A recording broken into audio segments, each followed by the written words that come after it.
Acclame-le encore, le Dieu qui a protégé ta maison, qui a protégé tes enfants. Il est digne de recevoir tes acclamations ce matin. Le Dieu qui veille sur ta vie, qui veille sur ta maison. Merci Seigneur Jésus. Notre Père, je te dis merci et je prie Seigneur que tu puisses t'émouvoir ce matin. Que je disparaisse Seigneur et que toi tu parles à ton peuple ce matin. Je ne suis qu'un instrument Seigneur, oh Dieu. Je ne suis qu'une vase de terre. Je prie Seigneur, oh Dieu, que tout ce qui est moi Seigneur disparaisse ce matin. Et que ma bouche Seigneur soit ta bouche ce matin pour proclamer ta parole. Seigneur, fais-moi grâce et fais l'Église encore ce matin et amène-nous Seigneur là où tu veux qu'on arrive. Je prie Saint-Esprit que ta puissance puisse s'émouvoir, que tu touches, que tu guérisses ce matin et que des miracles soient tangibles et palpables ce matin. Au nom de Jésus. Et je dis Amen. Amen. Acclamons le Seigneur. Nous pouvons nous rasseoir dans la présence des dieux.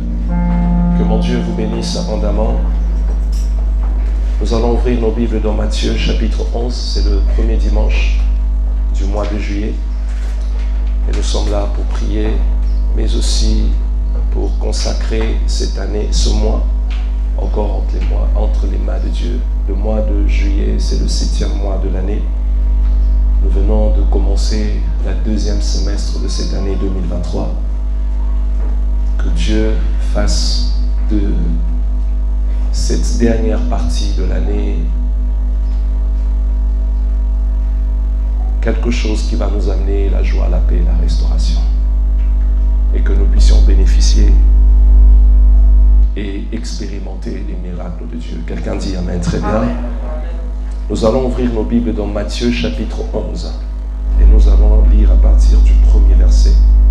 Nous lirons aussi Marc chapitre 6 à partir du premier verset. Matthieu chapitre 11,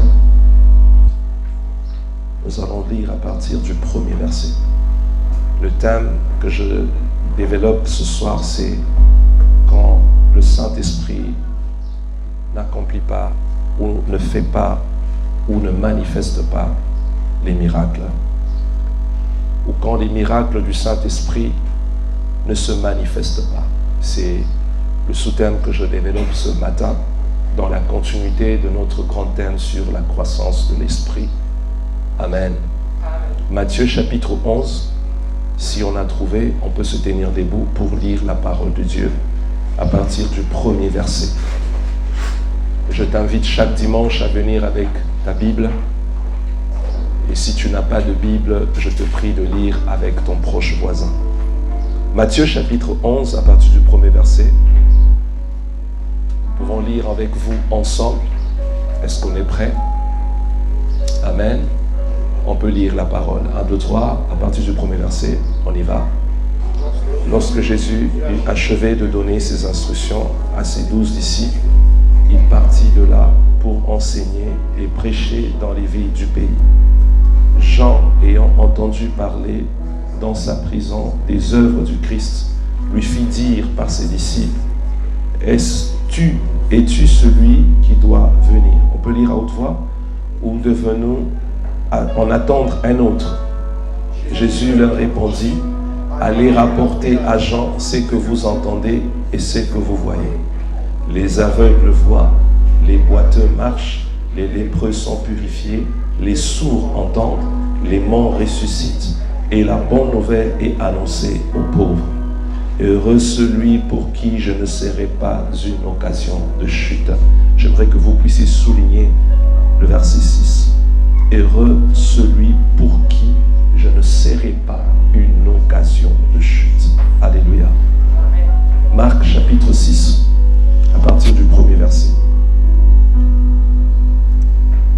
Marc chapitre 6, nous sommes toujours dans les évangiles.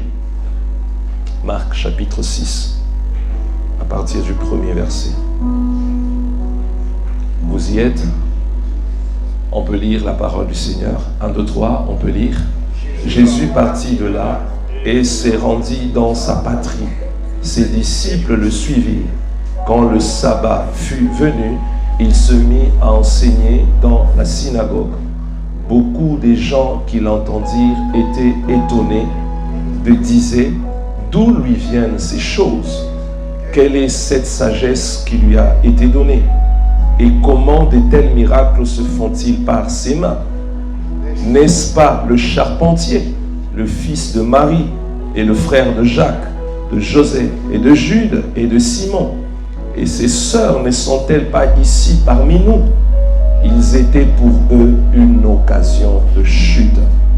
Mais Jésus leur dit: un prophète n'est méprisé que dans sa patrie, parmi ses parents et dans sa maison.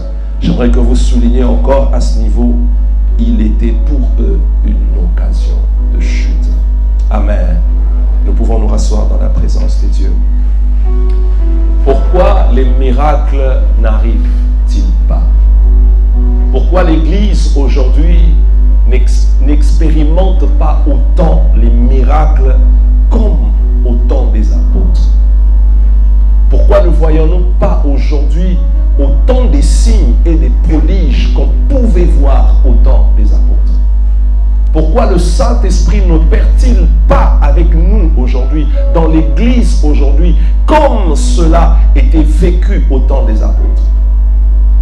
Pourquoi, au jour d'aujourd'hui, la manifestation de l'Esprit Saint au milieu des chrétiens est-il tellement réduit et que beaucoup de gens n'arrivent pas à vivre et à expérimenter le surnaturel avec Dieu?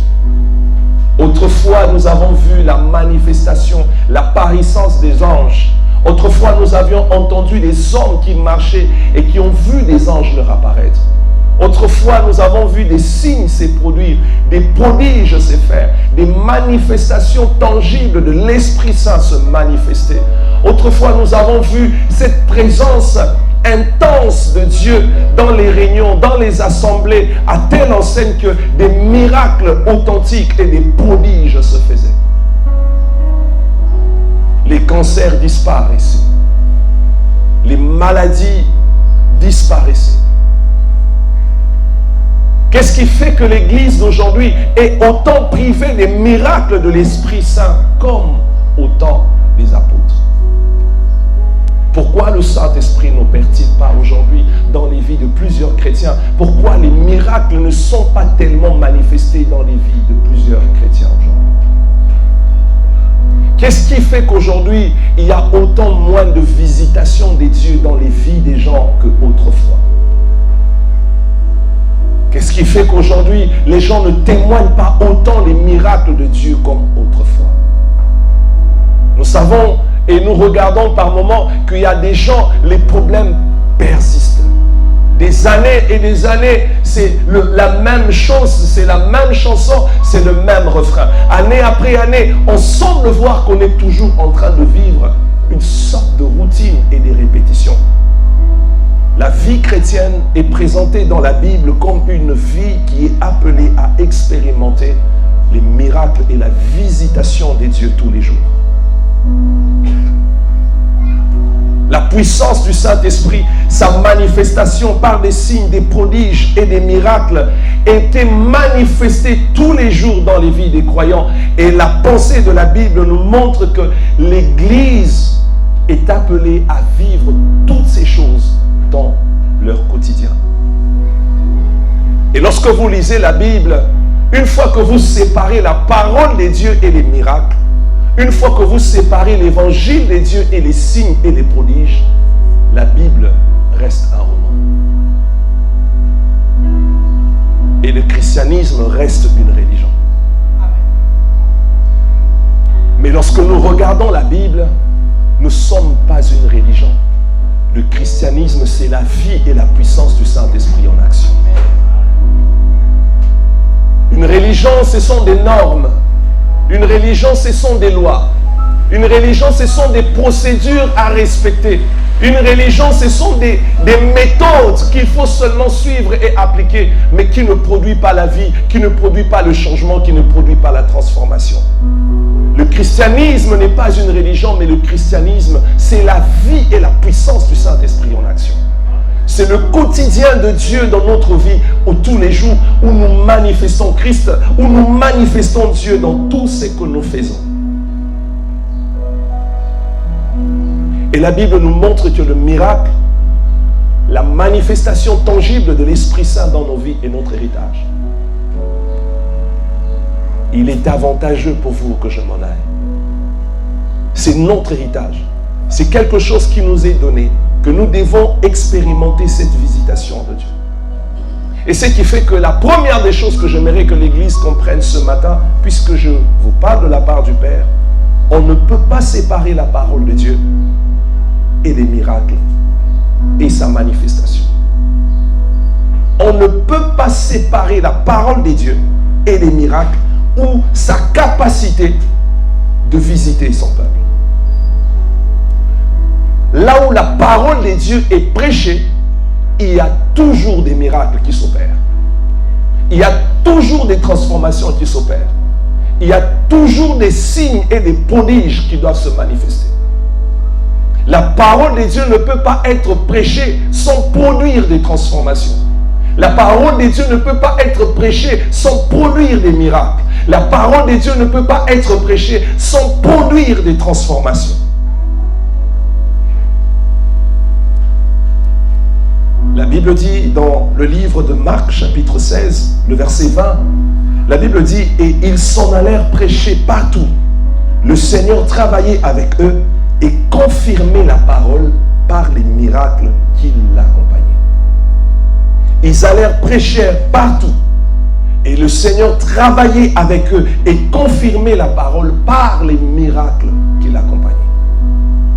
La deuxième des choses, vous allez voir toujours à ce niveau, dans Hébreux chapitre 2, le verset 4, la Bible dit « Dieu appuyant leur témoignage par des signes, des prodiges et divers miracles et par les dons du Saint-Esprit distribués selon sa volonté. » Dieu appuyait leur témoignage, le témoignage des disciples.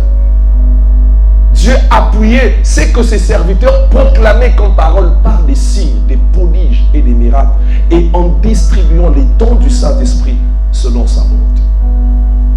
La deuxième des choses dans l'introduction, j'aimerais que vous sachiez ce matin, là où Dieu est présent, là où le Saint-Esprit est présent, là où sa parole est proclamée, Dieu manifeste toujours des signes, des miracles, des délivrances, et il opère toujours pour confirmer que ce qui est proclamé vient de lui. Quelqu'un dit Amen, très bien. Amen. Cela est vérifié dans Actes chapitre 8, le verset 9. La Bible dit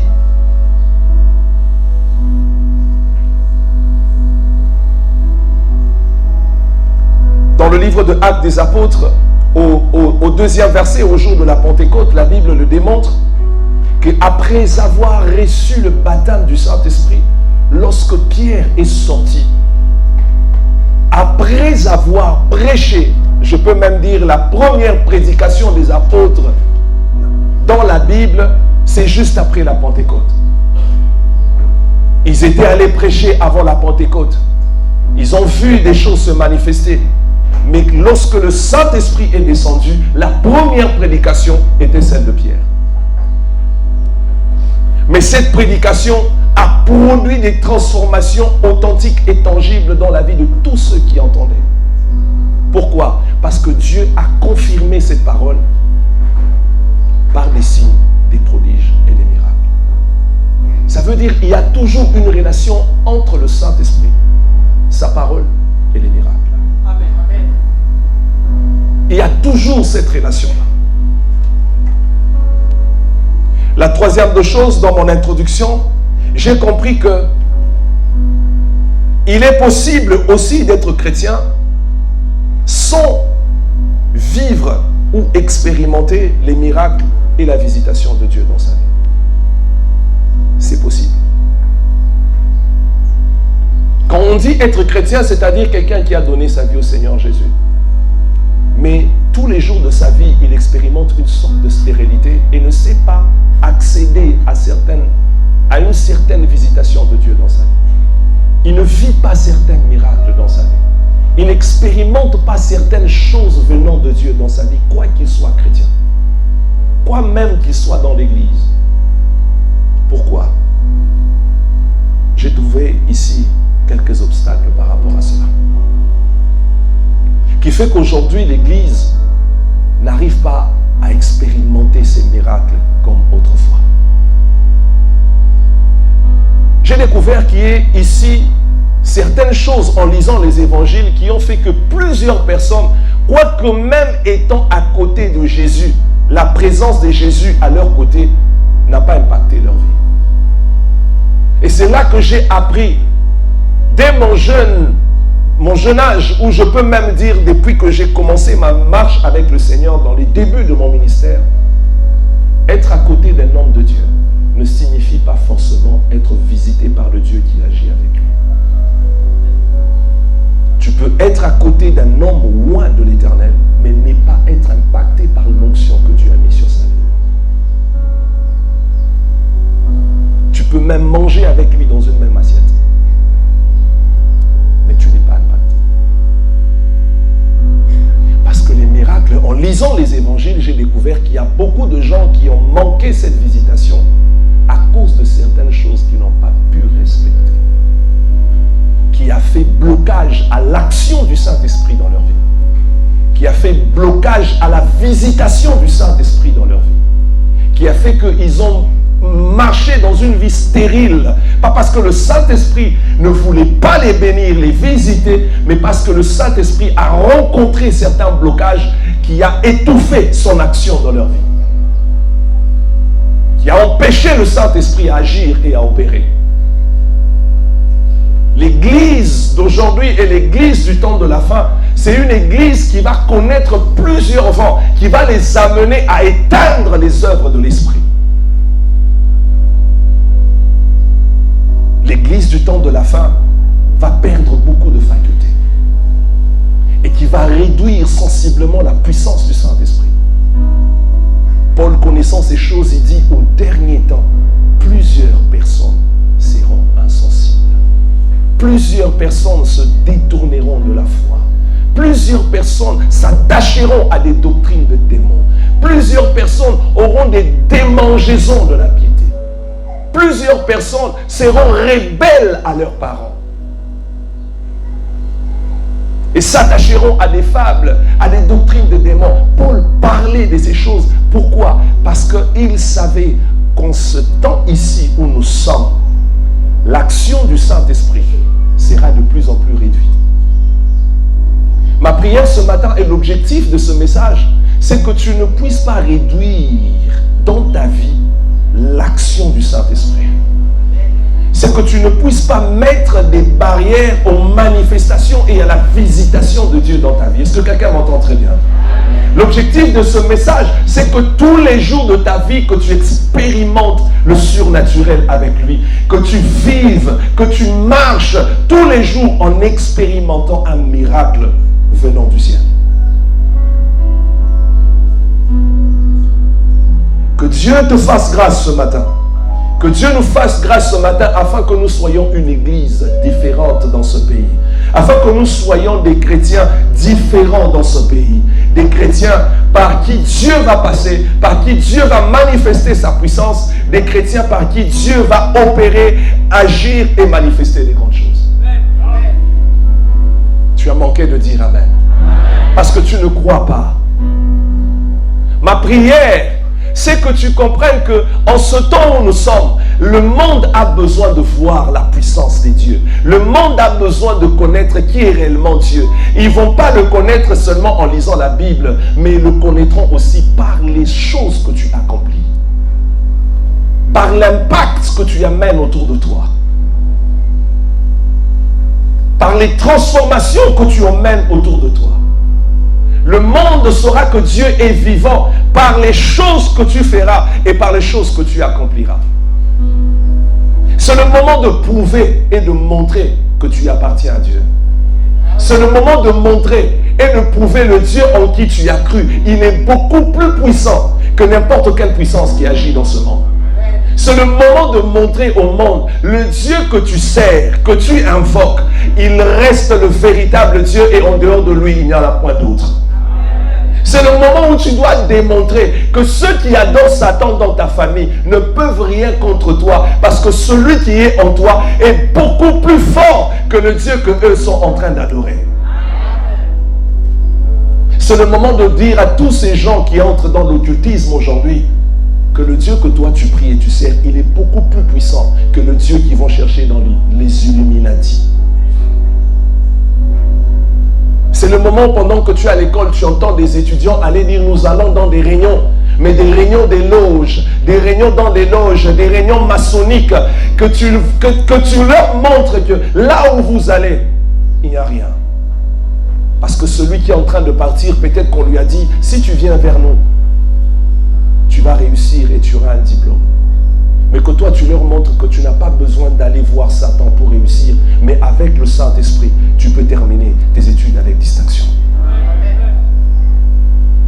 C'est le moment de leur dire que tu n'as pas besoin d'aller voir quelqu'un qui te lave, qui te donne des histoires pour dire que c'est ça qui va t'amener à avoir de l'argent. Mais c'est le moment où tu dois leur montrer que Jésus s'est fait pauvre à la croix afin que moi je sois enrichi. Il est possible de réussir sans entrer dans des loges maçonniques.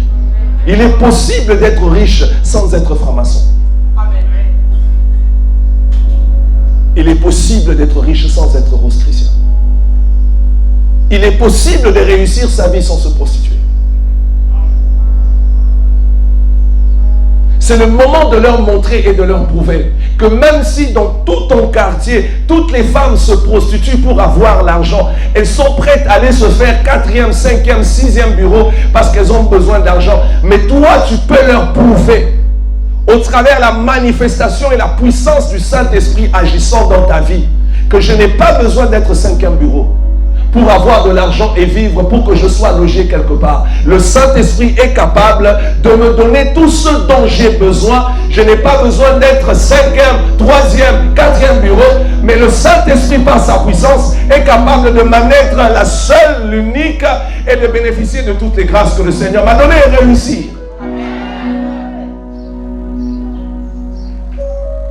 C'est le moment de le prouver. Pendant qu'à Pointe-Noire, tout le monde sont prêts à tout parce qu'ils ont besoin d'argent. Montre-leur que mon Dieu à moi est capable de me donner ce dont j'ai besoin sans passer par des mauvais chemins.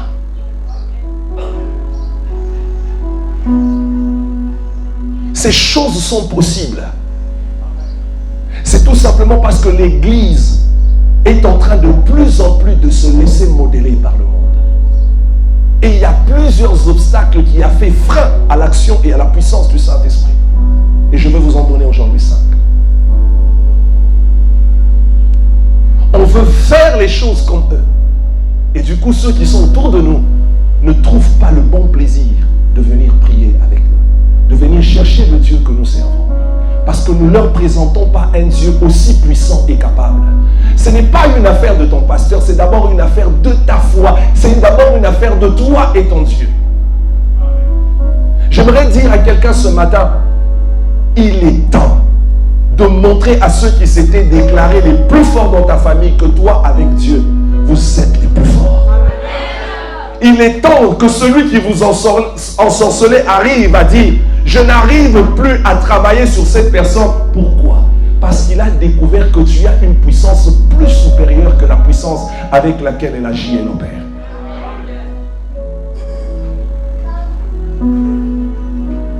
Le Saint-Esprit veut se manifester dans nos vies. Quelqu'un dit Amen, très bien. La première des choses, ou le tout premier obstacle qui a fait frein aujourd'hui, ou qui fait frein aujourd'hui à l'action, au miracle et à la visitation de Dieu dans les vies de plusieurs personnes, le tout premier obstacle, le doute, l'incrédulité ou le manque de foi. Le doute, l'incrédulité ou le manque de foi. La Bible montre clairement, en ce qui concerne la visitation de Dieu, en ce qui concerne les miracles que le Saint-Esprit est capable d'apporter dans la vie d'une personne, la Bible nous renseigne beaucoup sont passés à côté de la visitation de Dieu à cause de leur incrédulité, à cause de leur manque de foi, mais aussi par le doute, parce que le doute, c'est le contraire de la foi. L'incrédulité, c'est même ça, au fait, dans le sens plus profond, le contraire de la foi. L'illustration nous est donnée ici dans Hébreux chapitre 4. La Bible dit, à partir du verset 1er, « Craignons donc, tandis que la promesse d'entrer dans ce repos subsiste encore, qu'aucun de vous ne paraisse être venu trop tard. » Au verset 2, Hébreux 4, verset 2, ça j'aime. La Bible dit, cette parole, cette bonne nouvelle nous a été annoncée aussi bien qu'à eux. Mais la parole qui leur fut annoncée ne leur servit de rien, parce qu'elle ne trouva point la foi chez ceux qui l'entendirent. Je réponds encore. Cette bonne nouvelle nous a été annoncée aussi bien qu'à eux. C'est l'auteur du livre de Hébreux qui est en train d'écrire. Il dit, la même bonne nouvelle nous a été prêchée.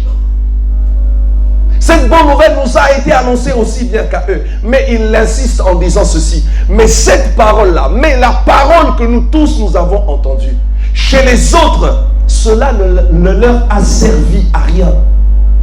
Pourquoi cette parole n'a servi à rien? Parce que cette parole n'a pas trouvé la foi chez ceux qui l'entendaient.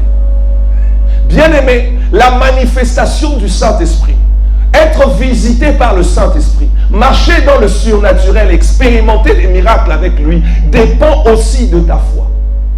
Tout le monde peut venir à l'église. La même bonne nouvelle, tout le monde peut l'écouter comme tout le monde m'entend ici. Mais cette parole produira des effets et apportera la visitation dans la vie de celui qui, au-delà d'avoir entendu cette parole, a trouvé la foi dans son cœur. Amen. Tout le monde peut entendre, mais les conséquences se produisent dans les vies de ceux-là qui, au-delà d'avoir entendu, donnent une autre chose, donnent une autre dispensation, donnent une autre dimension. Et cette dimension-là, c'est la dimension de la foi.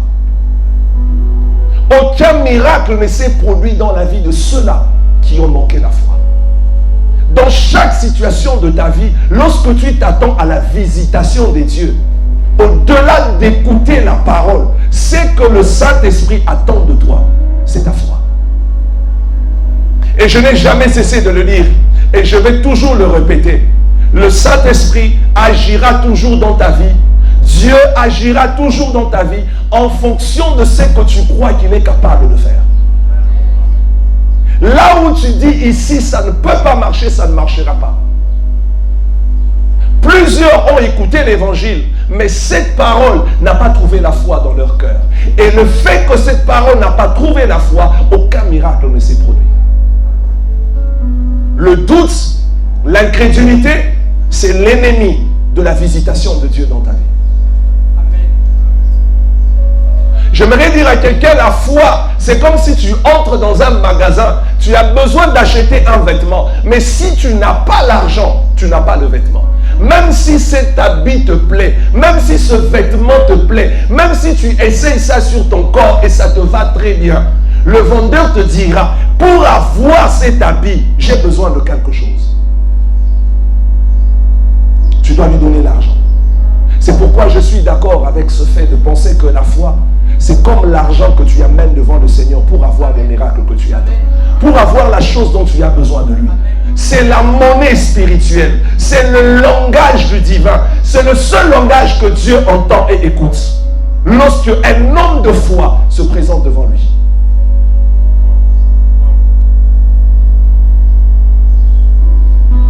Les gens sont dans les églises. Les gens ont rempli les églises. Mais la plupart des incrédules, aujourd'hui, beaucoup commencent même à réfléchir sur la parole de Dieu.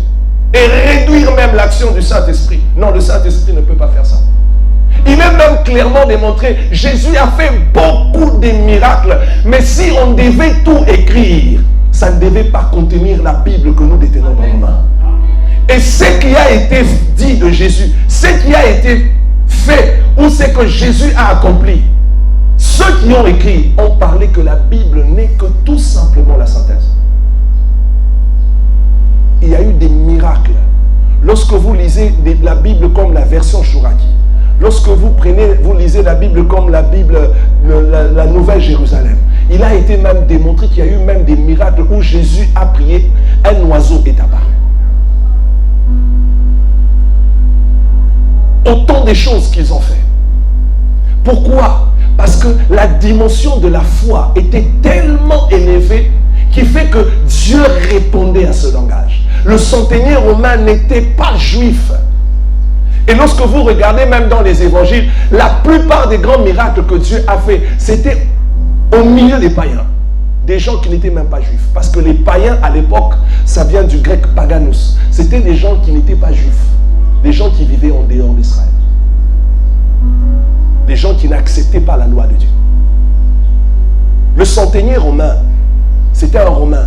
Et les Romains sont parmi ceux-là qui ont persécuté sérieusement l'évangile au temps de Jésus. Avec des idéologies bizarres. Mais cet homme-là est arrivé devant Jésus parce que son serviteur était malade. Il demande à Jésus d'aller. Il demande à Jésus de guérir son serviteur. Jésus lui dit, je veux venir chez toi. Mais cet homme lui dit, je n'ai pas besoin que tu mettes tes pieds chez moi. Moi, je suis militaire. J'ai des soldats sous mes ordres. Si je dis à l'un va, il va. Si je dis à l'autre viens, il vient. Et si toi tu dis seulement une parole, tout va se faire. Parce qu'il avait compris que Jésus n'était pas un simple homme, mais c'était un général, le chef des armées. Il a compris Jésus dans la dimension de l'armée dans laquelle lui-même opérait. Et il a dit, si moi je suis un commandant, lui il est le commandant des commandants. C'est que si lui parle, les choses vont se faire. Jésus regarde tous ceux qui étaient autour de lui. Il dit, depuis que je suis là, je n'ai jamais rencontré une telle foi. Mais cet homme-là était un centenier romain. Il n'était pas juif. La Bible dit, lorsqu'il est rentré, avant qu'il n'arrive, on est venu lui dire que son serviteur était guéri. Et il a posé la question, c'était à quel moment? On lui a dit, la Bible dit, il a compris, c'était à l'heure même où Jésus avait parlé. J'aimerais dire à l'église, le Saint-Esprit n'opère pas dans les vies de plusieurs personnes parce que plusieurs aujourd'hui n'ont plus de foi. Beaucoup même prient, mais sans la foi. Ils ont mis leur intelligence, ils ont mis leur raisonnement. L'action du Saint-Esprit est réduite. Face à certaines situations, on commence à réfléchir. Ah, est-ce que c'est possible? Ah non. Est-ce que c'est possible? Ah non. Ah non. Le Saint-Esprit ne sait pas opérer. C'est la monnaie. C'est ça l'échange. Tu veux avoir l'argent, tu veux manger? Ok. Si tu n'as pas l'argent, tu ne manges pas. Tu veux bien t'habiller? Ok. Mais si tu n'as pas l'argent, tu ne vas pas bien t'habiller. Tu veux recevoir la visitation de Dieu? Ok. Mais est-ce que tu présentes à Dieu la foi de croire qu'il est capable de toucher ce domaine? Peu importe ce qu'on a dit, peu importe ce qui a été dit, peu importe ce que tu vois. C'est pourquoi il a dit, le juste ne vivra pas par la prière, mais le juste vivra par la foi. Que ta foi, ce matin, se relève. Vous savez, quand vous êtes devant une assemblée qui a la foi, même toi, l'homme de Dieu, ton onction ne rencontre pas d'obstacles. Une église qui est remplie de foi, qui savent que ici, dans cette église, même un mort peut ressusciter. Vous provoquez les manifestations de l'esprit.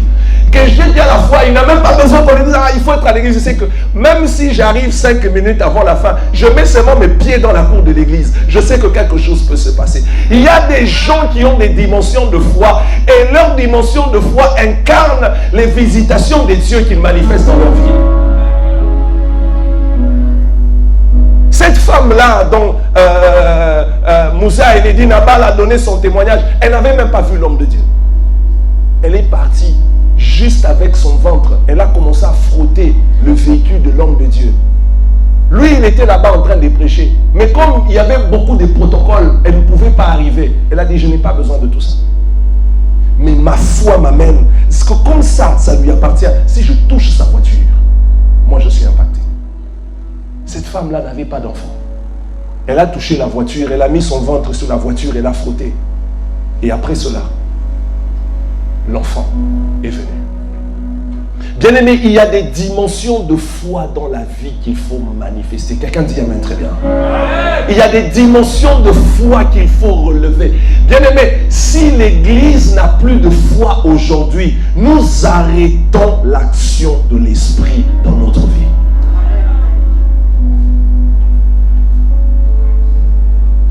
Matthieu chapitre 9, le verset 2. La Bible dit, et voici, on lui amena un paralytique couché sur un lit. Jésus voyant leur foi.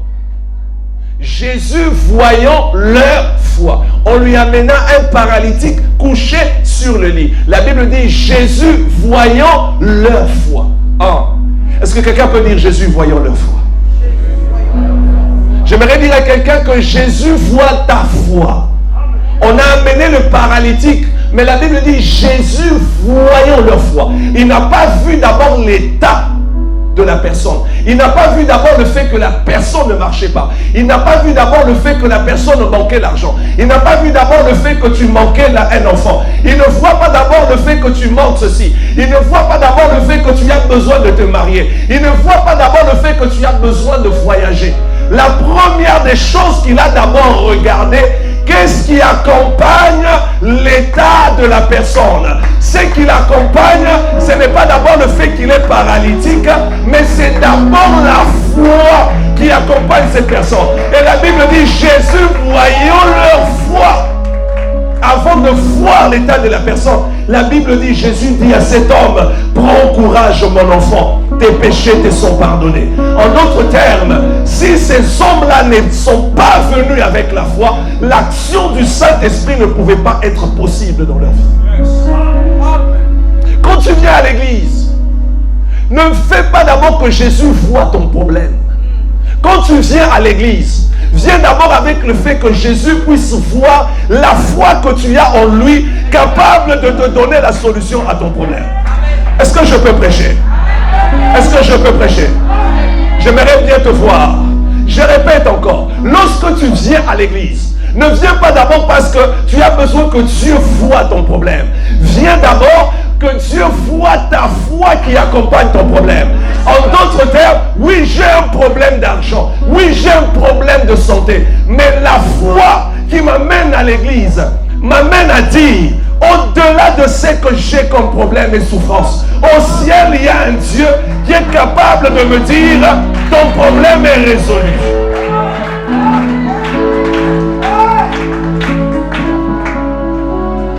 Jésus, voyant leur foi, et il dit à cet homme, mon enfant, prends ton lit et marche.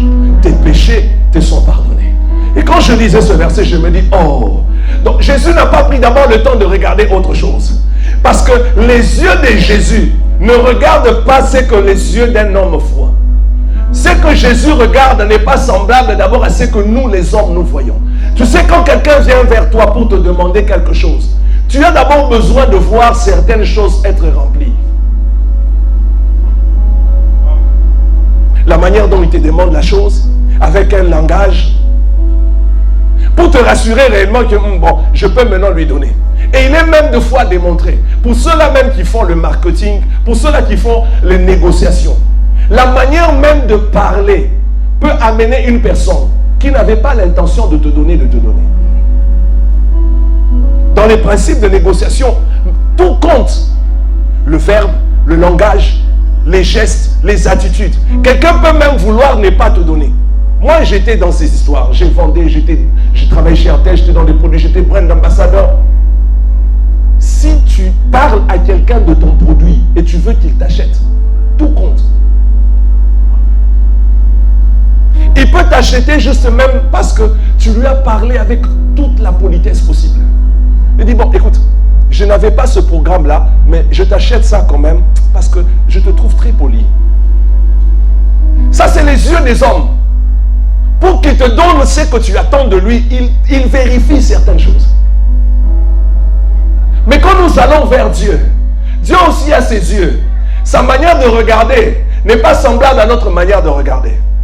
Quand Dieu d'abord nous regarde lorsqu'on vient vers lui, il dit, il faut que ceux qui s'approchent de moi croient d'abord, doivent avoir la foi. Ceux qui s'approchent de moi doivent d'abord croire que je suis le rémunérateur de ceux qui me cherchent. Que je suis le rémunérateur de ceux qui me cherchent.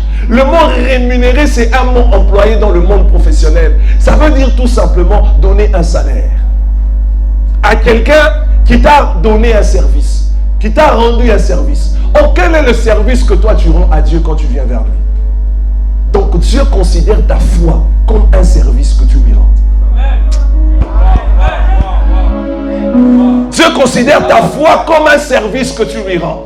Et quand tu lui rends ce service, il te donne, il te rémunère, il te paye.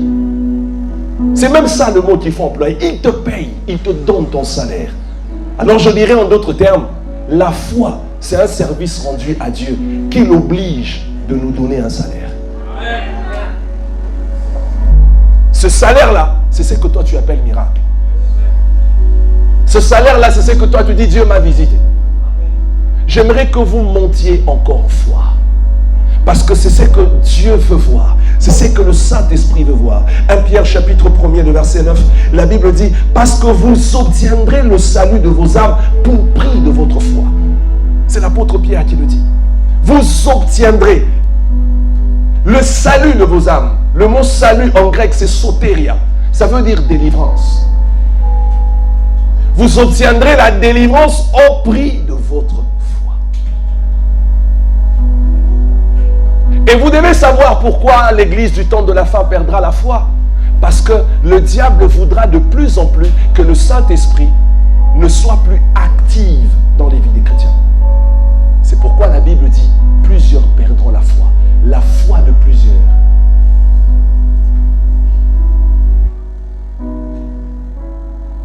Quand le Fils de l'homme viendra, trouvera-t-il la foi sur la terre? Ce n'est pas d'abord une question de domination, des dénominations ou d'église. C'est d'abord une question de foi. Quand tu viens à l'église, avec quelle attitude? C'est d'abord une question de foi. Le salut de ton âme te sera donné au prix de ta foi. C'est la monnaie céleste. C'est la monnaie du ciel. C'est le langage divin qui permet au Saint-Esprit d'opérer quand il voit ta foi.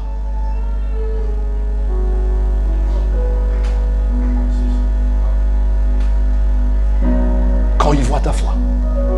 Est-ce que ce matin tu crois? Est-ce que ce matin tu crois? Je trouvais des chrétiens en train de dire, ah mais c'est vrai Dieu peut faire, mais c'est vrai Dieu peut agir, mais pourquoi tu ajoutes les mais? Pourquoi? Pourquoi? Deuxième obstacle qui bloque l'action de l'Esprit Saint dans les vies de plusieurs chrétiens, le mépris et le manque d'amour de l'instrument de Dieu ou de l'homme de Dieu. Jésus était un homme sur la terre. La Bible dit il était 100% homme. L'Église aujourd'hui a un problème. Parce qu'au temps de Jésus, même ses propres frères et sa famille ont eu le même problème. Le mépris. Jésus était pour eux une occasion de chute. Au lieu de devenir pour eux une source de bénédiction. Au lieu de devenir pour eux une source d'élévation, une source de grâce et de visitation. Et quand vous lisez les évangiles, dans les milieux où Jésus a fait de moins en moins de miracles, ce sont des villes où il a été méprisé. Ce sont des villes où on ne lui a pas donné assez de valeur et d'importance. Ce sont des villes où les gens ne lui ont pas manifesté l'amour. Est-ce que je suis qualifié pour donner ce message? Je dirais oui. Peut-être que je voudrais que quelqu'un d'autre le dise à ma place. Mais je crois qu'en tant que père que Dieu a établi, je dois le dire. Puisque un père aussi parle à ses enfants. Quand tu viens dans une église et tu méprises l'homme de Dieu et tu n'aimes pas l'homme de Dieu, tu ne peux jamais recevoir quelque chose de lui. Dieu est un Dieu qui agit au travers les hommes. Dieu passe toujours au travers les hommes. Ces gens-là se sont mis à parler entre eux. Mais c'est qui celui-là? Et ce n'est pas un charpentier. On le connaît ici, ses frères sont ici. Comment il peut nous dire que lui, il est capable de faire ce genre de choses? La Bible dit, Jésus dit à ses disciples, un prophète n'est méprisé que dans sa propre patrie, par ses parents et dans sa maison. La maison, ça peut être l'église. Nous avons vu des chrétiens qui croient plus aux pasteurs extérieurs que leur propre pasteur. Nous avons vu des chrétiens qui sont prêts à tout faire, n'importe quel sacrifice pour un autre pasteur qui vient des États-Unis. Mais leur propre pasteur qui est avec eux tous les jours, ils sont incapables de le faire. Mépriser, mépriser veut dire ne pas donner la considération à la personne.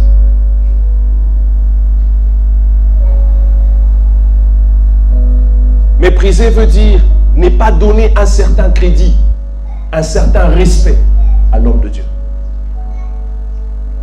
Mépriser veut aussi dire ne pas croire en lui. Bien-aimé, tout passe par ces principes. Je ne comprends pas parfois certaines personnes. Si tu n'aimes pas l'homme de Dieu que Dieu a établi sur lui, qu'est-ce que tu fais alors dans son église? Là où Dieu l'a établi.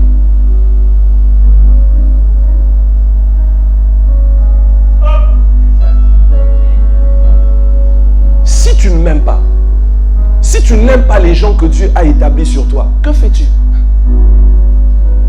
Tu vas perdre ton temps ici, inutilement. Parce que même si je crache le feu ici, pour toi, tu ne vas pas voir le feu. Quand tu vas sortir, tu vas chercher à trouver quelque chose qui va venir contredire ce que tu as vu. Quand tu vas sortir, tu vas aller faire un petit groupe. Tu vas dire, est-ce que vous croyez vraiment au miracle là qu'il a fait là? Même s'il est dans le droit chemin. Mais parce que dans ton cœur, tu n'aimes pas ton leader, tu ne peux rien bénéficier de lui.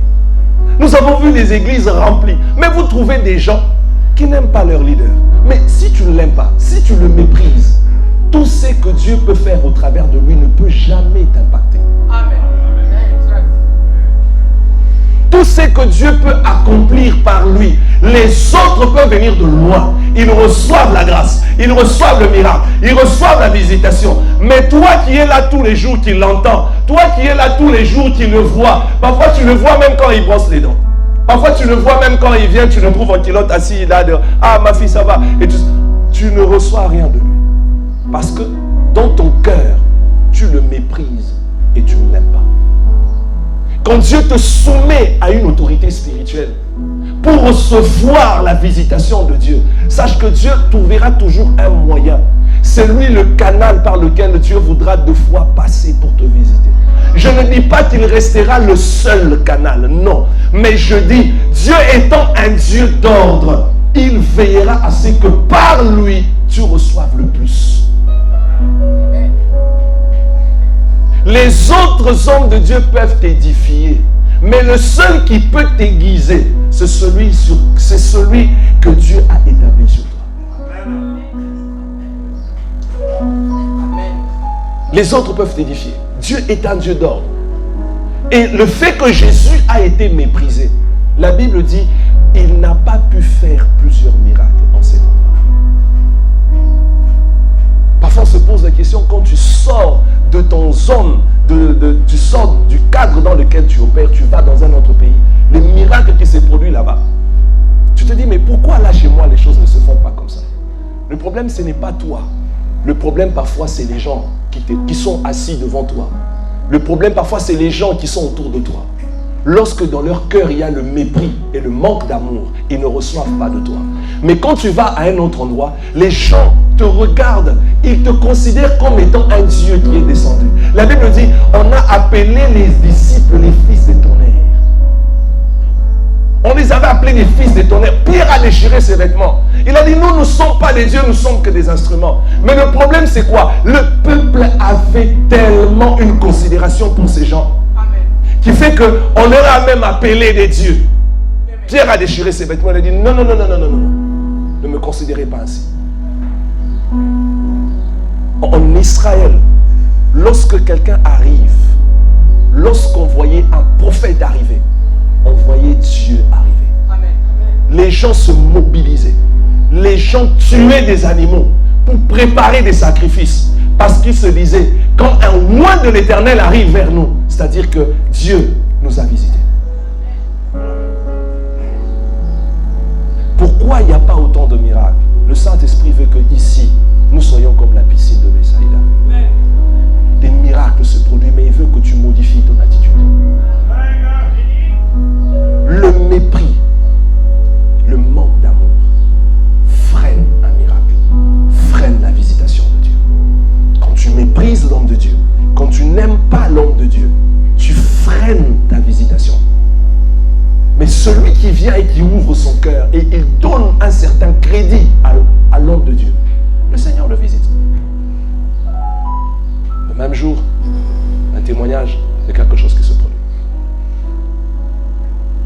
Automatiquement. Parfois tu te demandes, tu te dis, mais Seigneur, il y a des gens avec qui je suis ici, mais jusque-là, rien ne se produit. Mais parfois des gens de loin, une simple prière au téléphone, un miracle se produit. Tu dis, Seigneur, mais c'est quoi le problème? Qu'est-ce qui se passe? Il y a une sœur qui a envoyé mon numéro à une de ses sœurs qui est en France, à Paris. J'ai prié pour elle au téléphone 3 fois. Tout était bloqué.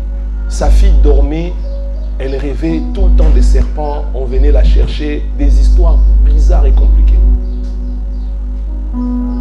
J'ai prié pour elle au téléphone pendant quelques minutes. Tout ce que sa fille voyait comme manifestation des esprits s'est arrêté. Elle-même n'avait pas de travail. Demain, elle va aller passer son interview. Chose qu'elle n'avait pas vue il y a des années. Au téléphone. Juste la prière au téléphone. Elle ne m'a même pas vu. Je crois que la photo seulement qu'elle a vue de moi, c'est peut-être sur la photo qui est sur mon profil WhatsApp, parce qu'on a parlé sur WhatsApp. C'est tout ce peut-être qu'elle a vu. On lui a seulement dit, il y a un serviteur de Dieu à Pointe-Noire, appelle-le, il va prier pour toi et tu auras la solution à ton problème. C'est tout ce que sa sœur lui a dit. Elle aussi, elle a pris seulement le téléphone, elle m'a appelé. Je t'appelle de la part de tel. J'aimerais que tu pries pour moi. Voici mon problème. J'ai dit, ok. J'ai prié pour elle. Premier signe, les attaques des ténèbres se sont arrêtées. Deuxième signe, je n'ai pas de travail, les finances sont compliquées, je vis sous des cotisations des œuvres sociales. Bon, les gens des pays développés, ils ont quand même cette facilité d'aider les pauvres. Il y a des cotisations sociales qu'on fait en France là-bas pour aider les gens qui n'ont pas d'endroit où dormir. C'est de ça qu'elle dépend. Elle cherchait le travail ne venait pas. Comment une prière de 10-15 minutes au téléphone peut produire toutes ces choses dans la vie d'une personne? Parce qu'il y a quelque chose que cette personne aussi a manifesté. Elle a donné un certain crédit. Elle a donné une certaine considération. Et quand elle t'appelle, tu le sens que cette personne croit que de toi, elle peut avoir la solution. Tu sens qu'en elle, elle croit que si tu pries pour elle, quelque chose dans sa vie va se passer. Et quand le Saint-Esprit voit ça, il ne peut qu'opérer. Amen. Il ne peut qu'agir. Et demain, elle va aller passer son interview. On l'a appelée pour le travail. Au téléphone, elle n'en revenait pas. Elle était dépassée. À des milliers de kilomètres. Je n'ai pas demandé l'argent. Je n'ai pas demandé la dîme. Je n'ai pas demandé l'offrande. Je n'ai pas dit donc d'abord autant pour que je prie pour toi. J'ai prié. Parce que voyant sa foi, je dis Seigneur, je prie. Agis. Et le Seigneur agit. Et le Saint-Esprit a opéré. Parfois les gens qui sont avec vous, autour de vous, parfois les gens qui sont là avec toi dans l'église, n'en reçoivent pas. Parce qu'ils vous méprisent. Ils font semblant de vous aimer, mais dans le vrai sens du mot, ils ne vous aiment pas. Ils vous méprisent. Et l'action du Saint-Esprit est réduite. Ils font semblant de dire qu'ils sont avec vous, mais en réalité, ils ne sont pas avec vous. Ils attendent un moment. Et lorsque l'occasion va se présenter, tu vas voir leur vrai visage. Si tu ne m'aimes pas, je ne peux pas t'impacter. C'est ça simple. Si tu ne m'aimes pas, ou si tu n'aimes pas ma femme, ou si tu n'aimes pas ma famille, de nous, rien ne peut sortir de bon. Rien de bon ne peut sortir.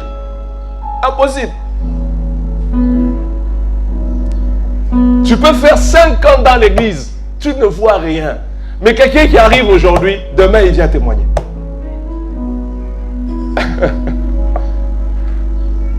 Est-ce que j'ai parlé à quelqu'un ce matin? Ce sont des choses réelles et simples. Et c'est un problème sérieux en Afrique. Il y a un pasteur nigérien qui est en train de témoigner dans son église. Il était obligé de chasser tous les Congolais. Il dit que les Congolais lui apportaient des sérieux problèmes dans son église. Un matin, il s'est réveillé, il est arrivé au temple, il a dit que tous ceux qui viennent du Congo levaient les mains. Les gens ont levé les mains. Et puis il leur a dit, à partir d'aujourd'hui, vous ne faites plus partie de cette église. Sortez, allez chercher des églises où prier. Maintenant les gens étaient là, ah, il dit sortez maintenant, sortez. Oh, c'est l'église de Dieu, allez demander à Dieu de venir vous protéger. Moi je suis ici, Dieu m'a mis ici. Demandez à Dieu s'il va m'empêcher de vous chasser. Comme vous voulez voir Dieu, mais vous ne me voyez pas d'abord, sortez. Il les a tous chassés. Maintenant on lui dit, mais pourquoi tu as chassé les Congolais? Il dit, les problèmes avec ces gens, la méchanceté de leur cœur, tu ne peux pas t'imaginer. J'ai dit non, mais ce n'est pas tous. Je sais que toi, tu ne fais pas partie de ce lot-là. Je sais que toi, tu as bon cœur.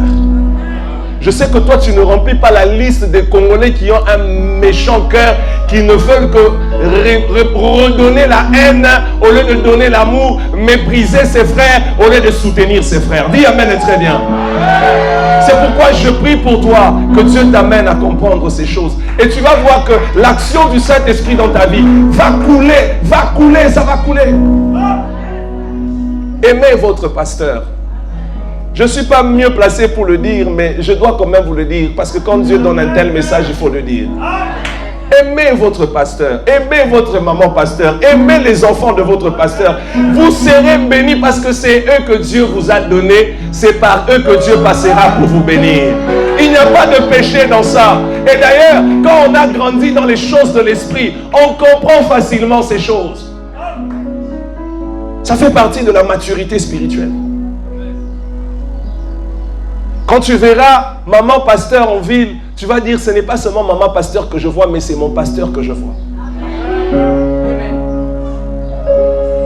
Le même crédit que tu me donnes, c'est le même crédit que tu lui donnes, parce que tu sais qu'il est épouse d'un roi de l'Éternel. Et parce qu'ils sont un, ce que lui dégage, elle aussi, elle peut me lever. Tu peux arriver, moi je ne suis pas là, mais c'est elle qui peut être là. Oui, elle peut prier pour toi. Quelque chose se fait dans ta vie pendant que moi je ne suis pas là. Quand on a grandi en esprit, on comprend, ça coule et c'est facile. Très simple. Quand j'allais chez papa, papa n'est pas là, maman est là. Je traite avec maman. Je traite avec maman. Et je vois la solution. L'église doit grandir pour voir les miracles arriver. Quelqu'un dit amen très bien. Quelqu'un dit encore amen très bien. Si tu es d'accord avec moi, acclame le Seigneur.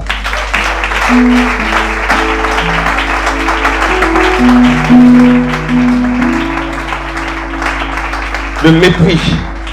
Et Jésus n'a rien pu faire parce qu'il était méprisé.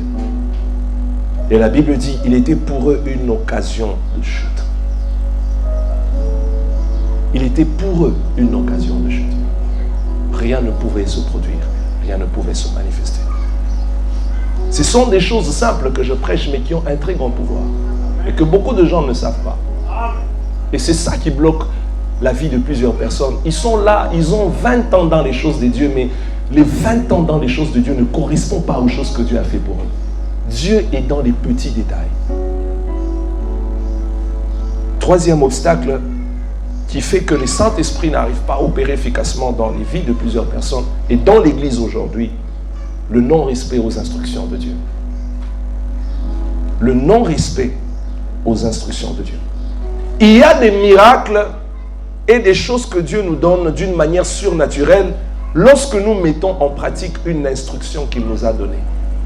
Je répète, il y a des miracles, des choses que Dieu nous donne, des choses que Dieu fait dans nos vies, lorsque nous respectons certaines instructions qu'il nous a données.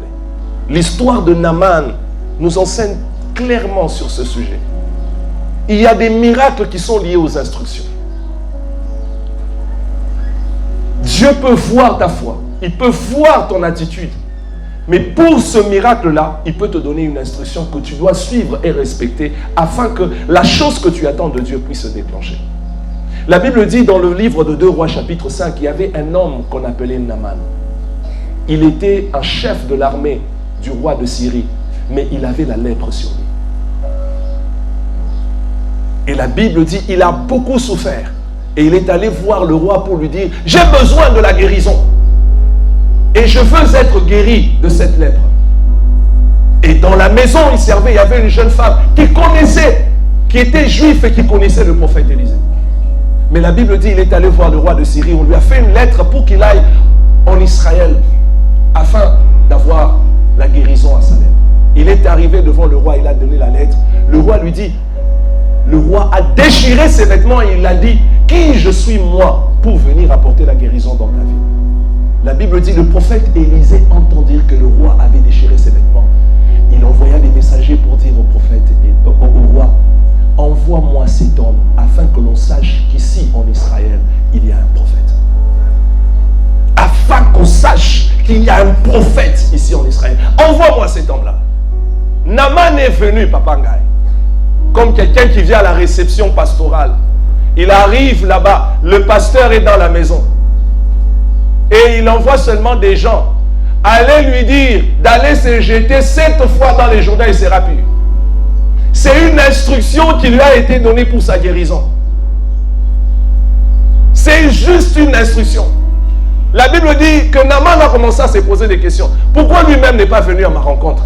Il dit, j'attendais peut-être qu'il invoque le feu de Dieu d'Israël, le feu descend, pour que je puisse avoir ma guérison. Mais est-ce qu'il n'y a pas beaucoup de fleuves ici? Mais pourquoi il va m'envoyer seulement au Jourdain? Les gens qui étaient avec lui disent, mais qu'est-ce qui te coûte d'obéir à l'instruction qui t'a été donnée? Si t'a dit, va te jeter 7 fois dans le Jourdain, mais vas-y au lieu de te plaindre. La Bible dit, lorsqu'il est parti, il s'est jeté 7 fois dans le Jourdain. En sortant, sa peau est redevenue pure, comme la peau d'un bébé. Il s'est rendu compte qu'il était guéri. Le miracle s'est manifesté. Bien-aimé, il y a des miracles, Dieu te demandera de faire un jeûne de 3 jours. Mais si tu ne respectes pas cette instruction, tu as arrêté ton miracle. Il y a des moments où tu peux venir, l'homme de Dieu te dit, écoute, ta situation là, tu dois faire ça, prie comme ça. Mais quand toi tu pars faire autre chose. Tu étouffes et tu empêches ton miracle. Il y a certaines choses que Dieu fait qui sont liées aux instructions. Il te dira, ok, tu veux aller en Europe? Voici l'instruction que je te donne. Sers-moi. Comme cette femme d'un de nos pasteurs qui dirige l'église Arche à Pretoria. Il dit à une femme, elle travaillait dans une grande entreprise. Elle avait beaucoup d'argent. Mais elle n'était pas mariée. Le mariage ne venait pas. Elle est venue voir l'homme de Dieu. L'homme de Dieu a prié. Et Dieu lui a dit, elle ne me sert pas. Donne-lui un service. Donne-lui un travail. Qu'elle commence à laver mes toilettes de l'église. Bien-aimé, je me demande un peu. Tu es là, tu as l'argent. Quand tu viens devant l'église, tu gares une belle voiture. Et puis tu viens me voir. Je te dis, ok, tu as un problème de mariage. À partir d'aujourd'hui, pour ta solution, commence à aller laver les toilettes. Bien-aimé, il y a des gens qui vont m'insulter. Il dit, mais le pasteur m'a bien regardé. Moi, aller laver la toilette, pour qui il me prend d'abord? Est-ce qu'il sait qui je suis? Est-ce qu'il connaît mes relations? Est-ce qu'il connaît la position que j'occupe dans la société? Bien-aimé, si tu viens avec ta position, si tu viens avec qui je suis dans l'église, c'est fini pour toi. Tu as arrêté la visitation de Dieu dans ta vie. Lorsque nous entrons dans l'église, nous sommes tous des enfants et des brebis. Les postes restent en dehors de l'église. Les postes, les grades, les qui je suis, ça reste là-bas. Quand tu mets tes pieds là à l'intérieur, tu es une brebis. Même un enfant, même une protocole qui n'a pas ton âge, je peux te dire où tu peux t'asseoir. Suis l'instruction. Tu ne viens pas avec tes titres, qui je suis, est-ce que tu me connais? On te connaît, tu es l'enfant de Dieu, je suis aussi enfant de Dieu. Si je te vois sur la route, ok, là tu peux me parler de qui je te connais. Mais dans l'église, nous sommes tous des enfants.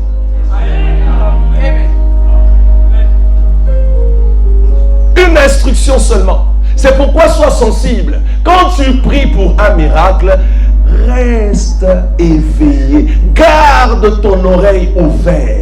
Le Saint-Esprit peut te donner une instruction. Écoute, pour ton problème, prends une offrande. Ne jeûne pas, ne fais rien. Va donner à l'homme de Dieu. Il prie pour toi et ta situation sera résolue. Et quand tu obéis, tu pars, tu le fais. Sans jeûner, sans prier, le miracle se fait. C'est une instruction. Derrière chaque miracle, il y a des instructions. La veuve de Sarepta, l'abondance matérielle et financière de sa vie reposait sur l'obéissance au fait de nourrir Élie. Élie est arrivé, l'instruction, moi d'abord je dois manger. Elle dit à Élie, je n'ai qu'un peu de farine, un pot d'huile. Tu me demandes de te nourrir, parce que tout ce que nous avons, si nous mangeons aujourd'hui, demain nous mourrons. Dieu lui dit, toi tu regardes au présent, mais moi je veux te donner quelque chose qui va t'accompagner jusque dans ta mort et tu ne manqueras jamais. L'instruction que je te donne, il y a la famine dans tout le pays.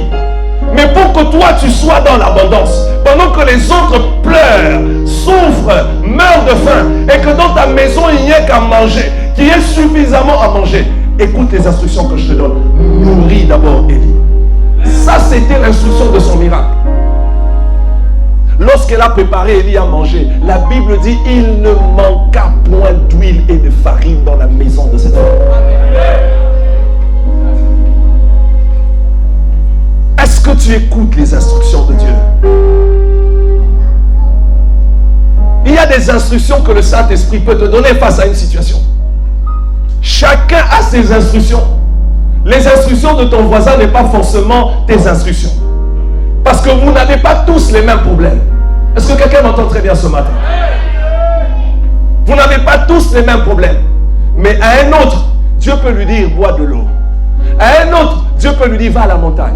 À un autre, Dieu peut lui dire jeûne et prie. À un autre, Dieu peut lui dire prends une offrande, fais un sacrifice pour moi. À un autre, Dieu peut lui dire prends Isaac que tu as, offre-le-moi. Prends le terrain là que tu as là, amène ça à l'église. Dis Seigneur, c'est tout ce que j'ai dit, oui, fais-le. C'est ça l'instruction de ta visitation. Et quand tu obéis, quelque chose se passe. J'ai grandi dans une famille où j'ai été adopté pendant un moment de ma vie. La seule chose que j'ai remarqué avec ce papa, qui était un père d'un ami avec qui nous avons grandi, il n'avait jamais manqué de voitures. Parce qu'un jour, l'église avait besoin, on était en pleine construction à cette époque-là, et l'église avait besoin d'acheter un camion de ciment pour accélérer les travaux parce que la saison des pluies était en train de pointer. Il avait une belle voiture Mercedes, c'est tout ce qu'il avait. Il a seulement regardé à sa femme, il a dit à sa femme, je sais que c'est tout ce que nous avons, mais j'aimerais t'informer. Aujourd'hui, on va rentrer en taxi. Sa femme le regarde et dit, tu dis quoi? Il dit oui. Pendant que je suis là, j'entends moi dans mon esprit, je dois donner cette voiture. Je ne sais pas, mais je sais que j'entends. Sa femme lui dit, maintenant comment on va faire? Les enfants à l'école, on va commencer à les amener comment? Tu vois, on commence à réfléchir. C'est ça le problème. Maintenant, je vais manger comment? Maintenant, je vais faire comment? On commence à réfléchir. On met Dieu dans une condition où tu es en train de faire comprendre à Dieu. Mais toi, tu n'es pas normal, Dieu. Toi, tu ne vois pas les problèmes que j'ai. Mais il a dit à sa femme, aujourd'hui, après le culte, nous rentrons en taxi. Moi, j'étais là dans ce culte. Je suis venu en Mercedes ce jour-là, avec eux. Mais je vous informe que nous étions rentrés en taxi. Il a pris cette voiture-là. Il a donné à l'église. Il a dit, vendez ça. Achetez 3 camions de ciment. Les restes d'argent, faites ce que vous pouvez faire. Le véhicule, je le mets en moyennant 8-9 millions. Le pasteur a regardé et dit, c'est pas possible. Touché. Il a demandé à l'église, tout le monde, levez-vous. Levez le main vers cet homme. Le pasteur a dit, tant que je prêcherai la parole et que ce bâtiment de cette église sera en vie, tu ne vas jamais marcher à pied dans ta vie. Une prière d'1 minute. On a dit, lève-toi, rentre à ta place. On est rentré. La maman me regardait. Elle me fait ses mains. Tout le monde, personne ne parlait à qui ou à qui. Nous tous dans les taxis. Et maintenant, on est arrivé, les enfants. Tout le monde nous regardait, les enfants qui étaient restés à la maison. Oh, tonton Hervé, c'est quoi? La voiture est tombée à panne. Je dis non, c'est resté à l'église. Les enfants ne comprenaient pas. Pour eux, ils se disaient peut-être qu'on a donné à quelqu'un qui est resté conduire et puis on va ramener. Non, on a donné à l'église. Le matin, on me réveille et me dit, va chercher un taxi, tu dois aller déposer les enfants à l'école. Je l'ai fait pendant 1 mois. Pendant 1 mois, je me réveille à 5 heures, je pars, je cherche un taxi, je pars, je dépose les enfants, je rentre. Alors que j'étais habitué le matin, tu te réveilles, tu laves bien la voiture, c'était une très belle voiture. Et ça s'est arrêté. Bien aimé, 1 mois, 2 mois, 3 mois. Il y a même des petites plaintes qui ont même commencé dans la maison. Quand on veut sortir, maman avait pas... Voilà, on avait une voiture ici. Tu as pris la voiture, tu as donné à l'église. Si on avait notre voiture, regarde ce qui allait se passer. Papa, lui, il était calme. Il ne répondait plus. Alors un jour, une nuit, il m'a appelé. Il me dit, tu sais, moi, je ne suis pas un homme parfait. Tu me connais. J'ai des choses que je fais. Je ne suis pas un homme parfait, mais tu es mon fils. C'est toi le grand dans la maison. Ton ami est déjà parti étudier à l'Europe, à l'étranger. Mais attends, tu vas voir. Je suis un homme de foi. Bien-aimé, 4 mois. On a commencé à aller vers le 5e mois. Je suis à la maison. Je vois le téléphone sonne. Il m'appelle. Il me dit, monte en ville. Je monte en ville. Je le trouve à un endroit où il se mettait souvent. Il me dit, montons. On arrive quelque part. On est monté, on a pris un taxi, on est arrivé quelque part. Et j'ai trouvé des gens qui étaient là. Et c'était un très grand parking. Et on est arrivé. Bien aimé, ce n'était pas une voiture, mais c'était 2 voitures. Et la 2e voiture, c'est moi qui la conduisais. C'était resté la voiture des enfants. C'est la voiture que moi je conduisais et lui conduisait notre voiture. On est rentré avec lui, lui devant, moi derrière, on est en train de se suivre. Maintenant, quand on est arrivé devant la parcelle, il a mis le hasard. Tchaka, tchaka, tchaka. Ping, ping, c'était comme un mariage. Les enfants ont fait, on est entré dans la parcelle. C'est pas une voiture. 2. Ah, depuis ce jour-là, j'avais regardé, j'ai eu peur. Je vous dis la vérité. J'ai dit non, Dieu, il est terrible. Quand tu obéis à ses instructions, non, il est terrible. On a fait 5 mois marchant à pied, difficulté. Mais 2, je vous assure, jusqu'au jour d'aujourd'hui, les véhicules, ils les changent comme on peut changer les amis. Comme on peut changer les amis. Instruction. Instruction. Instruction. Tu pries, mais tu entends. Dieu peut te dire, toi, pour que les combats de ta famille arrêtent d'avoir une influence sur toi, sers-moi. Mais vous trouvez des gens, il est dans l'église, il ne sert pas, il ne fait rien, il est là, mais il a beaucoup de combats dans sa vie. Mais Dieu lui a déjà dit, toi si tu ne me sers pas, parce qu'il y a des miracles qui n'accompagnent que ceux qui servent Dieu. La Bible dit, vous me servirez et je bénirai. Je bénirai vos pains et vos eaux. Et dans votre maison, il n'y aura ni femme stérile, ni femme qui avorte. Il y a des miracles et des bénédictions réservées qu'aux servantes et aux serviteurs. Tu as beaucoup de combats, mais tu ne sers pas. Ça te pénalise. Tu vas arriver à un moment où tu vas sentir que ces géants-là sont plus forts que toi. Parce qu'il n'y a pas quelque chose. Mais l'instruction, Dieu t'a dit, fais ça. À partir d'aujourd'hui, commence à obéir aux instructions. Derrière les instructions, il y a des miracles qui se déclenchent. Quelqu'un dit amen à très bien. Ne réfléchis pas, ne te dis pas oh non. Est-ce que quand tu commences à réfléchir, tu bloques déjà l'action de Dieu? Tu bloques déjà l'action de Dieu. Balance tes mains. Le tout dernier point, et nous allons prier et clôturer ce culte ce matin, c'est le 4e obstacle. Le 4e obstacle. Le 4e obstacle, c'est le manque de pureté de cœur. Le manque de pureté de cœur. Et ici, j'aimerais dire une chose que vous puissiez savoir. La Bible dit, heureux ceux qui ont le cœur pur, car ils verront Dieu. Et très souvent, quand on parle de la pureté du cœur, les gens font toujours tendance aux immoralités. Mais la pureté du cœur englobe beaucoup de choses. Je connais des gens, dans les immoralités, ils ne sont pas là. Mais dans l'orgueil, vous le trouvez. Il est même plus pire que même celui qui est dans les immoralités.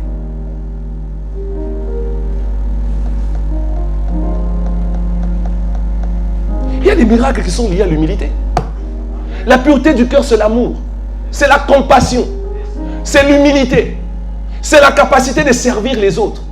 C'est la capacité d'être prêt à rendre service aux autres. Ça fait partie de la pureté du cœur.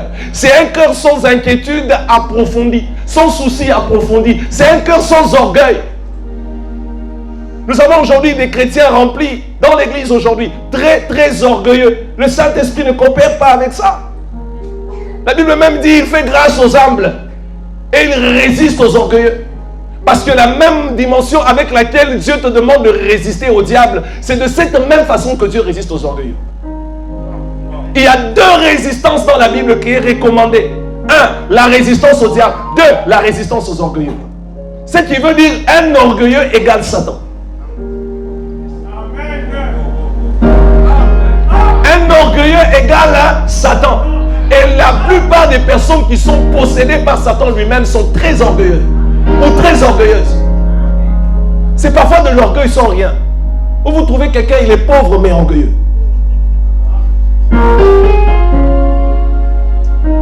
La pureté du cœur, c'est avoir un caractère facile à coopérer avec les autres.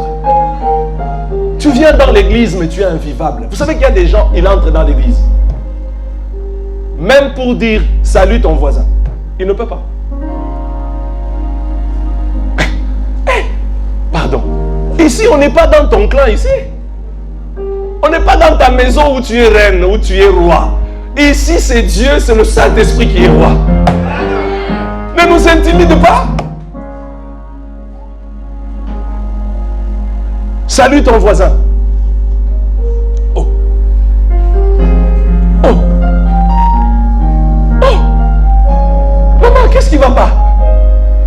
Tu ne sais pas, peut-être que celui-là que tu salues avec sourire, que tu dis bonjour, il peut être demain une porte pour une affaire que tu es en train de faire. Aïe. Il faut être intelligent dans la vie. Ton voisin là aujourd'hui que tu méprises là, que tu ne veux pas dire bonjour, tu ne sais pas ce que Dieu peut faire de lui dans 2 jours. Tu ne sais pas ce que Dieu peut faire de lui dans 3 mois. Tu peux le trouver un jour à la migration, tu as besoin de voyager et il te manque un seau. Et celui que tu trouves, et puis dit, cette soeur ici, à l'église, elle était toujours, aujourd'hui je vais te montrer. Le seau c'est moi. Qui va mettre le seau dans ton visage? Qui va signer? Tu devais voyager, tu vois même l'avion est en train de... Bien aimé, comme à l'aéroport là-bas, nous décollons dans 3 minutes. Hein. Et toi, tu es là, elle aussi, elle fait semblant. Parce que tu as passé tout ton temps à lui montrer que toi, tu es supérieur. La pureté du cœur, ce n'est pas seulement les immoralités. Non. C'est l'ensemble de beaucoup de choses. Un chrétien humble, un chrétien gentil, un chrétien qui coopère, un chrétien ayant un caractère malléable, facile à coopérer. Tu es rempli d'orgueil. Pourquoi?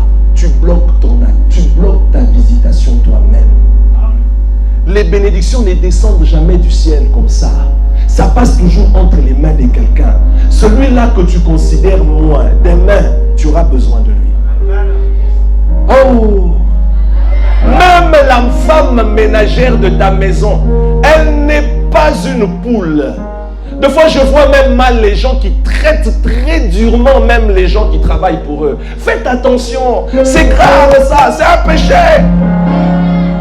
Ne méprisez pas les hommes, même si elles travaillent pour toi. C'est juste parce que la vie l'a compliqué. Mais l'âme reste une âme. Les choses peuvent changer. Je connais des gens qui étaient femmes ménagères hier et demain elles sont devenues reines. Esther n'était rien dans la vie. Esther n'était rien dans la vie. Mais elle a fini par devenir reine. Attention, attention, attention. Ne méprisez pas les gens. La pureté de cœur, c'est la compassion. La pureté du cœur, c'est l'amour. La pureté du cœur, c'est l'humilité. La pureté du cœur, c'est avoir un caractère facile. La pureté du cœur, c'est être coopératif. La pureté du cœur, oh.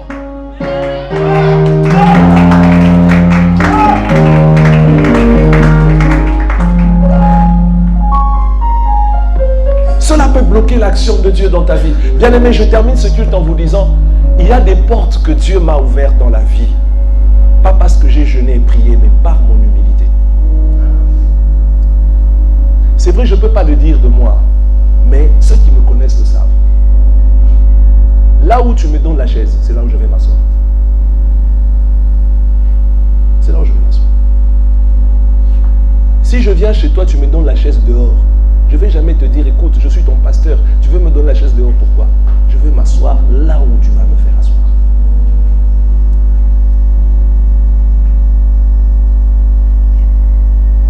C'est simple. Des choses qui ouvrent des portes.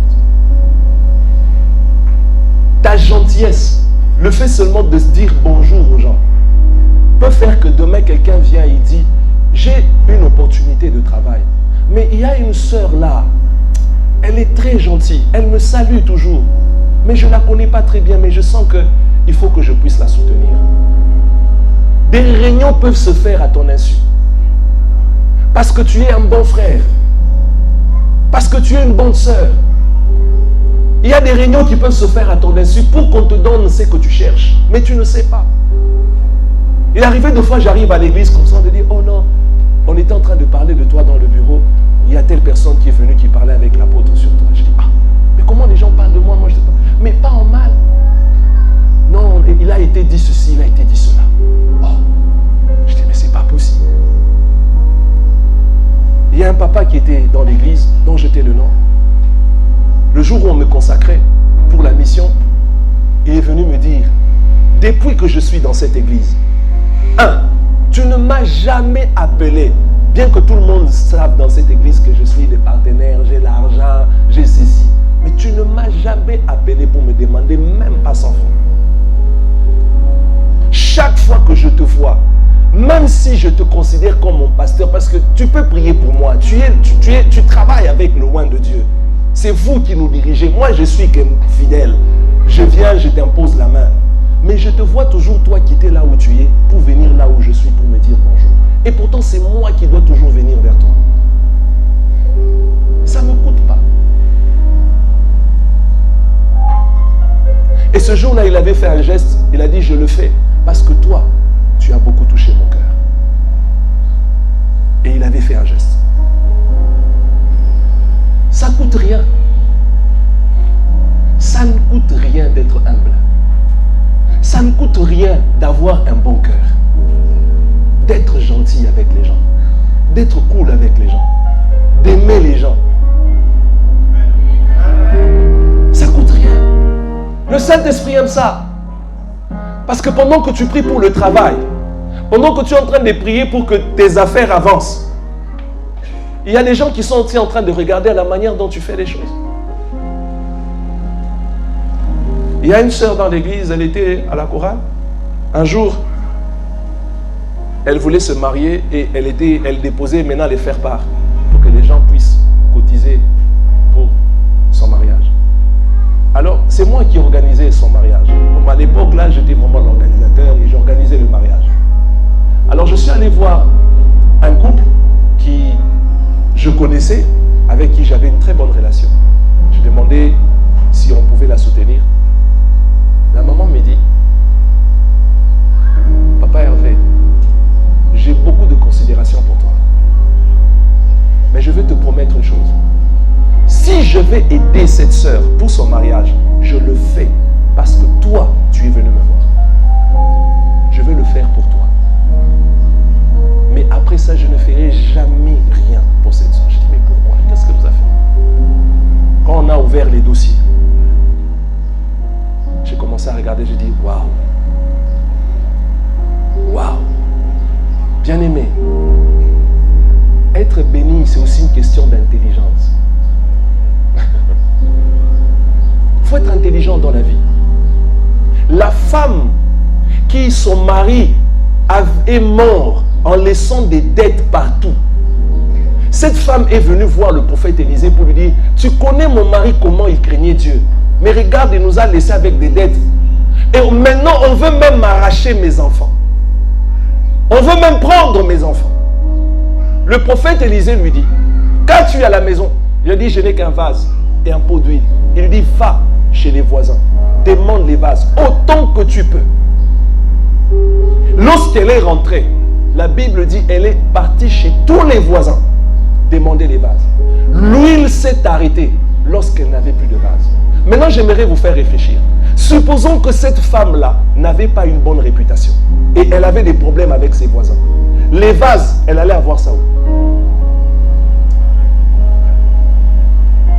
Hein? Personne dans le monde se suffit. Personne dans la vie se suffit. Tu ne peux jamais te suffire par toi-même. Dans la vie, on a toujours besoin des autres. Et le miracle de cette femme est passé parce que non seulement qu'elle avait un bon cœur et elle savait traiter ses voisins. Je peux dire que cette femme était pure de cœur. Et les voisins étaient prêts à laisser, à ne pas remplir leur vase. Parce qu'à l'époque, on vivait en fonction des puits, pas en fonction des robinets. Il faut remplir les vases, mettre de l'eau dans la maison pour répondre aux besoins.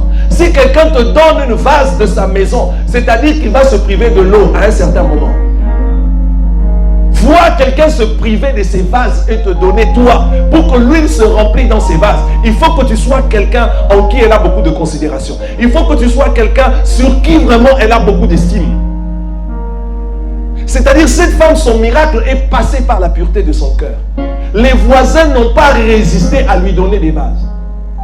Mais est-ce que toi, aujourd'hui, si un bandit entre dans ta parcelle, tu appelles les voisins, tous vont-ils répondre au même moment? Si un malheur t'arrive, est-ce que tout le monde sera triste parce qu'un malheur t'est arrivé ou d'autres seront contents? Vous savez qu'il y a des gens, le malheur leur arrive. Et les gens acclament, et les gens sont contents. Les gens ne compatissent pas. Pourquoi? Elle a eu pour son compte. Elle faisait du mal aux autres. Voilà aussi, on lui a fait du mal. C'est bien fait pour elle. On condamne ça par rapport à la parole de Dieu, oui. Mais quelque part, tu as récolté ce que tu as sémé. Tu as récolté ce que tu as sémé. La loi universelle, c'est qu'on nous a laissé le bien que tu aimerais qu'on te fasse. Fais-le pour les autres. De la même manière, tu aimerais qu'on t'assiste, assiste aussi les autres. De la même manière, tu aimerais qu'on te visite, visite aussi les autres. De la même manière, tu aimerais qu'on te respecte, respecte aussi les autres. De la même manière, tu aimerais qu'on te soutienne, soutiens aussi les autres. De la même manière, tu aimerais qu'on prie pour toi, prie pour aussi les autres. De la même manière, tu aimerais qu'on t'accompagne, accompagne aussi les autres. De la même manière, tu aimerais qu'on te salue, salue aussi les autres. De la même manière, tu aimerais que les gens ne crachent pas sur toi, ne crachent pas aussi sur les autres. De la même manière, tu refuses les orgueilleux dans ta vie. Refuse aussi d'être orgueilleux pour les autres. La loi universelle, c'est un principe qui déclenche la visitation de Dieu. C'est ça la pureté de cœur. Voilà, tu as un problème, tu manques 100 francs. Tu ne sais même pas demander à ton voisin, s'il te plaît, aide-moi avec 100 francs. Parce qu'on te connaît, on connaît ton cœur, on sait ce que tu es. Quand tu prends ta tabouret, là, tu mets à côté, tu fais un pigé. Vous commencez à parler. Hein, son mari, il est arrivé à quelle heure? On te connaît. C'est toi qui propages les mauvaises nouvelles dans les quartiers. Le jour où un malheur va t'arriver, tu te souviendras de cette prédication. C'est pourquoi change ton cœur. Change ton cœur. Tu donnes à Dieu la possibilité d'agir dans ta vie. Quelqu'un dit Amen très bien. Lève-toi et acclame le Seigneur.